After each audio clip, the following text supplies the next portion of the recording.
स्वागत छ। आज हामी यो मोरङको पत्थरी शनिश्चरीमा रहेको श्री जनता माध्यमिक विद्यालयको कक्षा 11 को भर्ना सूचनालाई अलि नियालेर हेर्दैछौँ। नमस्ते। हामीसँग यो सूचनाका केही मुख्य बुदाहरू छन्।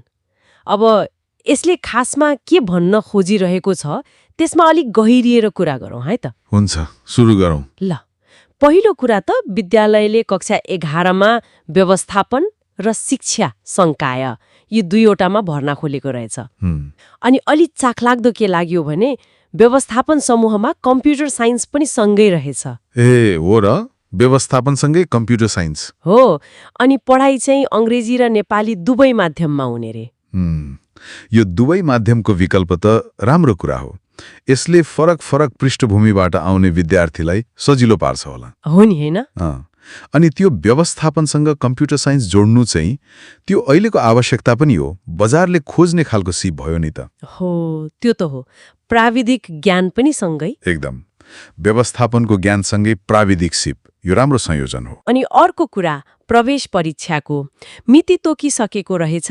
2082 साल असार 23 गते बिहान 11 बजे। ए, मिति नै आइसकेछ। फारम पनि अहिले धमाधम वितरण भइरहेको छ रे। तर यहाँनिर एउटा ध्यान दिनुपर्ने कुरा के छ भनेदेखि सिट संख्या चाहिँ सीमित छ। ए, अनि पहिले आउने पहिले पाउने आधारमा भर्ना लिने रे। हो, यो पहिले आउने पहिले पाउने भन्नेले त यसले केही कुरा देखाउँछ। के देखाउँछ होला? एकातिर त विद्यालयप्रति आकर्षण राम्रो छ भन्ने बुझिन्छ, सिट भरिन्छ भन्ने होला। तर अर्कोतिर अलिकति हतार नगर्ने या सोच्न समय चाहिने विद्यार्थीलाई चाहिँ अलिकति दबाव पर्ने भयो। हो नि, सबैले एकैचोटि थाहा नपाउन पनि सक्छन्, हैन? त्यो पनि हो। अब सरको समानतामा साँगो प्रश्न उठ्न सक्छ, तर अब विद्यालयको नीति नै त्यस्तो रहेछ। ठीक हो। अब विद्यालयले दिने सुविधाहरूको पनि कुरा गरौँ न। सूचनामा त धेरै कुरा छन्। के रहेछन्? निशुल्क पाठ्यपुस्तक अनि छात्रवृत्तिको व्यवस्था पनि छ। अनुभवी शिक्षकहरू हुनुहुन्छ रे। अनि विद्यार्थी मैत्री वातावरण छ भनिएको छ। यी त आधारभूत र महत्त्वपूर्ण कुराहरू भए। हो। अनि अर्को एउटा शब्द प्रयोग भएको छ, आईसीटी प्रविधियुक्त शिक्षण। ए, आईसीटी युक्त? हजुर। यो भनेको ठ्याक्कै के होला? अलिक प्रश्न पारिदिनुस् न। अब सामान्यतया विद्यालयको सन्दर्भमा आईसीटी युक्त शिक्षण भन्दाखेरि कम्प्युटर ल्याबको प्रयोग होला, प्रोजेक्टरहरू, स्मार्ट बोर्ड प्रयोग गरेर पढाउने होला। ए, कहिलेकाहीँ अनलाइन सामग्रीहरू पनि देखाउने प्रयोग गर्ने हुन सक्छ। ठ्याक्कै के गर्छन् भन्ने त सूचनामा छैन होला। छैन। तर यसले के संकेत गर्छ भने विद्यालयले पठन पाठनलाई आधुनिक बनाउन प्रविधि प्रयोगमा जोड दिएको छ। यो राम्रो पक्ष हो। हो, त्यो त एकदम राम्रो कुरा भयो। अनि त्यो निशुल्क पाठ्यपुस्तक र छात्रवृत्तिले त अझ आर्थिक रूपमा अलि पहुँच नपुग्ने विद्यार्थीलाई त धेरै राहत हुन्छ नि। एकदमै पहुँच बढाउने भयो। अनुभवी शिक्षक र विद्यार्थी मैत्री वातावरण त गुणस्तरीय शिक्षाको लागि नहुने कुरा भइहाले। हो। अब यी सुविधा बाहेक नि सूचनामा विद्यार्थीहरूको हाँसिरहेको तस्विरहरू छन् अनि केही नाराहरू पनि छन्। ए, नाराहरू पनि? कस्ता नारा? जस्तै अंग्रेजीमा your journey to knowledge begins here लेखेको छ अनि नेपालीमा शिक्षाको सही सुरुवात यहीँबाट हुन्छ।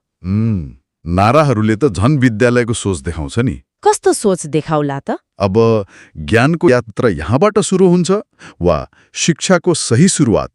यसले के भन्छ भने विद्यालयले आफूलाई एकदमै बलियो जग बसाल्ने ठाउँको रूपमा प्रस्तुत गर्न खोज्दैछ। ए, त्यो सही सुरुवात भन्ने शब्दले गुणस्तरमा भविष्यको लागि राम्रो मार्गदर्शन दिन्छौं भन्नेमा जोड दिएको जस्तो देखिन्छ। हो। अनि तस्विरहरूले पक्कै पनि एउटा सकारात्मक रमाइलो शैक्षिक वातावरण छ है भन्ने देखाउन खोजेको होला। यो एक किसिमले मार्केटिङ पनि हो। पक्कै पनि अभिभावक र विद्यार्थीलाई तान्नलाई हो। ल, अब कसैलाई थप जानकारी चाहिएमा सम्पर्क गर्नलाई नम्बरहरू पनि दिएको रहेछ, म भनिदिन्छु है त। हुन्छ। 9842 031357 9842 031357। अर्को छ 98503547 985035 5477 अनि 9842047187। तीनवटा नम्बर रहेछन्। हो। अनि इमेल पनि छ janata school2016@gmail.com। ठेगाना त भइहाल्यो, श्री जनता माध्यमिक विद्यालय, पथरी शनिश्चरी 3 मोरङ। ल सम्पर्क गर्न त सजिलै भयो, सबै विवरण प्रष्टै छ। एकदम। त्यसो भए समग्रमा हेर्दाखेरि यो सूचनाले के संकाय छ, कुन माध्यममा पढ्न पाइन्छ, कहिले परीक्षा हुन्छ, के कस्ता सुविधाहरू छन् भन्ने मुख्य जानकारी दिएको छ। हो, सबै कुरा समेटेको छ। निर्णय लिन चाहनेहरूको लागि चाहिने आधारभूत जानकारीहरू छन्। एकदमै प्रष्ट छ।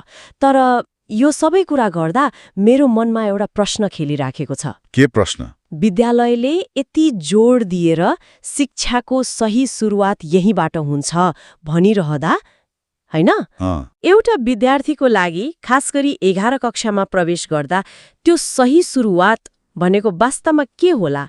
के यो राम्रो नम्बर ल्याउनु मात्र हो कि राम्रो सुविधा पाउनु मात्र हो? गहिरो प्रश्न हो नि। पाठ्यक्रम राम्रो हुनु मात्र हो कि उसको पुरै व्यक्तित्व विकास, उसको भविष्यको बाटो कोर्ने अरू कुनै गहन कुरा पनि यसमा जोडिएको हुन्छ होला? के लाग्छ? यो त सोच्नुपर्ने कुरा भयो है। एकदमै सोच्नुपर्ने कुरा हो। त्यो सही सुरुवातभित्र धेरै कुरा अटाउँछन् होला।